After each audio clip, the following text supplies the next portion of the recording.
Oui, ça ne vient pas au hasard. Si on gagne 6 buts parce que on a entamé une bonne phase de retour.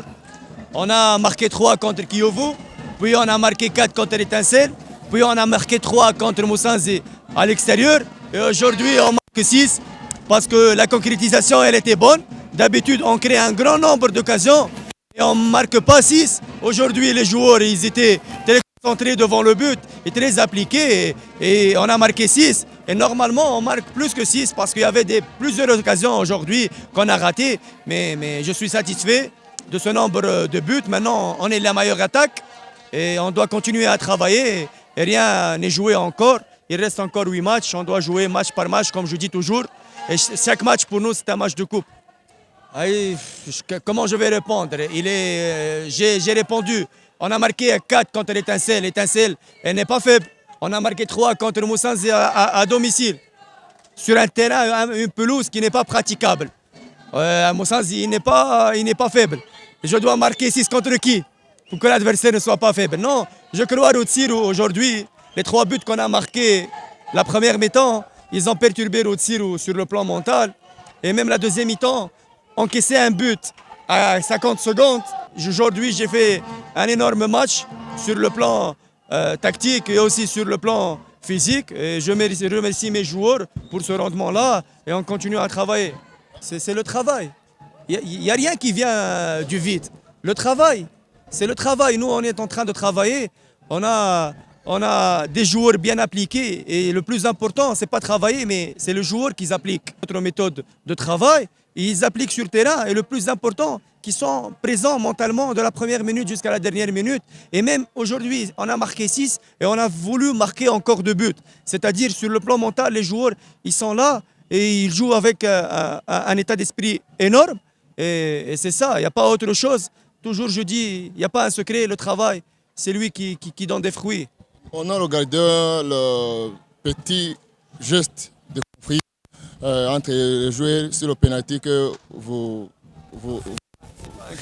C'est pas un conflit, mais Yannick, il veut être buteur du championnat. Donc lui, parmi les meilleurs buteurs maintenant, et chaque match il est en train de marquer, il a voulu tirer le penalty pour augmenter son nombre de buts, mais le tireur c'était un shooty et c'est ça, il n'y a pas un conflit. Et même Yannick, il a compris ça. Non, nous, pour ce match, on a désigné un shooty parce qu'un shooty est un attaquant et je veux que mon attaquant il marque. Aujourd'hui, Ramadan il a marqué, Yannick il a marqué, et Chouti aussi il a marqué sur penalty. Donc nos attaquants ils sont en train de marquer chaque match et ça. Non, je ne dois pas pousser, il doit l'appeler. Parce qu'il n'y a pas d'attaquant rwandais, je ne vois pas d'attaquant rwandais. Il y a Bienvenu de Kiovu, il y a Yannick de l'APR. Et je ne vois pas pourquoi nous, le sélectionneur, la dernière fois je crois il a appelé 2 défenseurs et un gardien de but. Aujourd'hui la meilleure attaque c'est l'APR.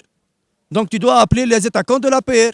Et même sur la défense, je crois qu'on est la deuxième défense. Je ne sais pas, cette journée, elle va finir demain. Peut-être on sera la première défense. Donc il doit emmener les défenseurs de l'APR et aussi les attaquants de l'APR et aussi Bonheur et aussi Bosco.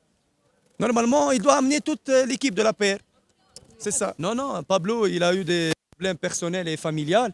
Il m'a demandé de partir depuis 2 semaines et j'ai tenu que Pablo il reste avec nous, mais le problème familial il est énorme chez lui, donc il a demandé ça à l'administration et l'administration elle était compréhensive.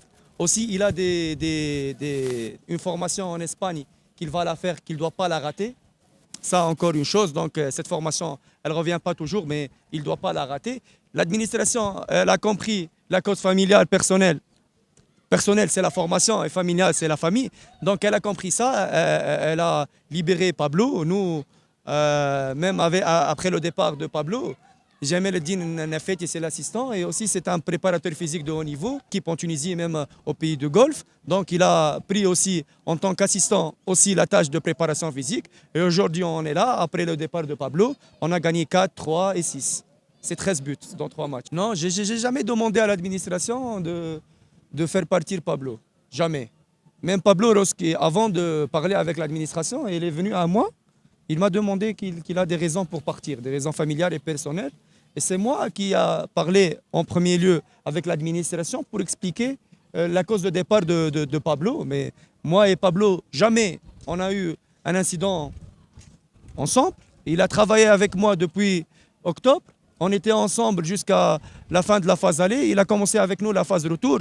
Et jusqu'à maintenant, on est en bonne relation avec Pablo. Il n'y a pas de problème. Et j'ai jamais demandé de faire partir Pablo. Il n'y a pas pourquoi je vais demander ça. C'est des fake news. Mugunga, il est encore en phase de réhabilitation pour sa blessure de cheville. Il est à l'entraînement, il fait la réhabilitation. J'espère que la semaine prochaine, il peut intégrer petit à petit le groupe. Merci beaucoup.